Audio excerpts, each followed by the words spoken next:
All right, hello wine drinking people. We are back for more of what I've drank yesterday, and a lot of drinking going on here at the store. This is an event we did with our good friend Alberto Prealoni from Vias Imports. This was the tasting before the tasting. He was nice enough to come in and taste me on all the wines that we were going to have at the tasting. And, you know, Vias Imports has got just great wines. Once you get in with the Wine Watch, we don't need you to verify every single wine that you're going to bring to one of our events, but I really appreciate, Alberto, you doing this. And some great wines. I had a chance to relax and taste the wines with the importer before we did the event, which sometimes at the event, you know, it can be a little busy. We got a lot of customers I'm trying to suck up to and sell wine to, so, you know, it's nice to be able to see these wines a little more focused. Anyways, it's FATTORIA del CERRO property, Montepulciano, a really nice value-oriented property. Their entry-level wine, this MANERO wine, Rosso di Toscano, a blend of 80% Sangiovese and 20% Merlot, a really nice forward wine, a little caramely, kind of toasty oak note to the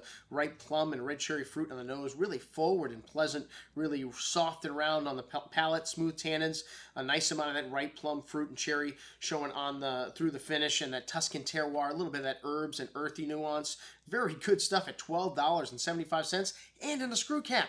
We love it. All right, the FATTORIA del CERRO Rosso di Montepulciano. It's just like in Montalcino, all the wines, the wineries produce two wines. They make a Vino Nobile di Montepulciano and a Rosso. And, you know, looking at the price on these two, $18.75 for the Rosso and $20.75 on the Montepulciano.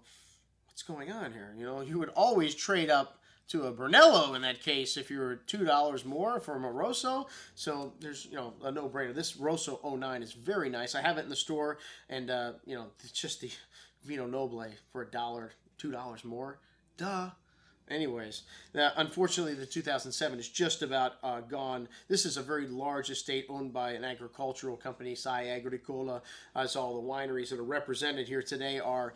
And really nice hint of saddle leather to this blend, 80% Brunello Gentile, which is what they call the clone of Sangiovese in this part of Tuscany, and Caniolo and Mamolo.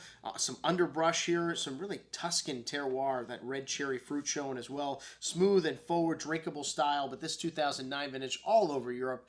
Really charming and forward, and really drinking nice for being such a blockbuster style vintage. Very good stuff. And like I said, the Vino Nobile, no contest in my mind for a few dollars more. This was a nicer wine as well. Blend of Sangiovese with a little Caniolo and Manero and Mamolo also blended in with this, and a bit of French Barrique also used, and well, they have Slavonian oak as well. That's what they traditionally use in Montalcino and Montepulciano. Dried spice and tobacco on the nose here. Lovely dried sausage and animal kind of mushroom note as well. Very typical Tuscan bouquet, smooth and velvety, really very forward. This 2007 vintage, really nice and fresh.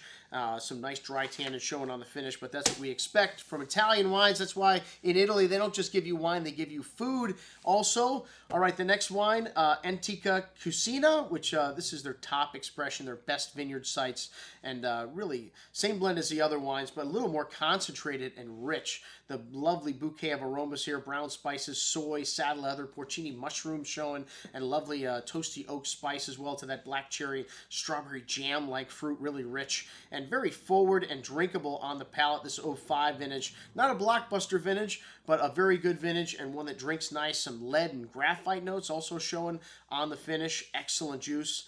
But for still my money, man, for the Vino Nobile is the wine in this lineup. All right, La PODERINA, one of the Brunello properties, or the Brunello property that Saiagricola owns.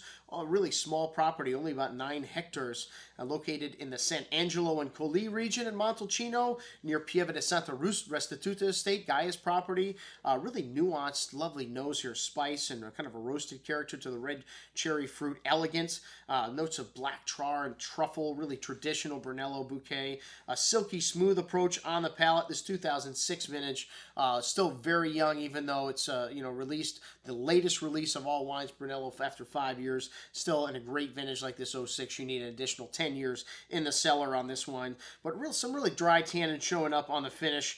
A really rustic character to this Montalcino. Lovely freshness as well at the end. Excellent stuff at $54. You can still get some of the great Brunellos for $50 a bottle. Amazing. One of the greatest wine producing regions on earth. Okay, COLPETRONE. This wine, Sagrentino da Montefalco. What the heck is that? Well, whenever you see D in a wine term, it means of or from. So Montefalco is the town. Sagrentino, the word before it, is the grape. Sagrentino, one of these grapes that no one's ever heard of, but making some incredible wines. I remember my first trip to Umbria, where we had visited the town of Montefalco, and I experienced all these great Sagrentinos. Just blown away. I tried to find them when I got back. None of them were available. Well, except for Arnaldo Capri, the most famous producer here, but very expensive, very hard wines to sell. The reason I was excited with this wine, $27, folks. Most excellent juice, definitely the wine of the night for me. This is, like I said, one of the most unique varietals. The polyphenols, which is the level of solids in the wine, twice that of Cabernet Sauvignon. Maybe you've heard of that grape, really big, one of the longest lived wines there is on earth. So an array of spice showing on the nose here. Soy, animal, kind of leathery notes, wildflowers, black licorice spice, really exotic espresso, sweet tobacco. Just a little monster on the palate too, man. Hard to resist today because of this intriguing wild nature, but this wine's got the structure to go for decades. A real find, the Sagrentino. All right, folks, I'm your host, Andrew Lampasoni, signing off for the Wine Watch, saying remember, always drink the good stuff first.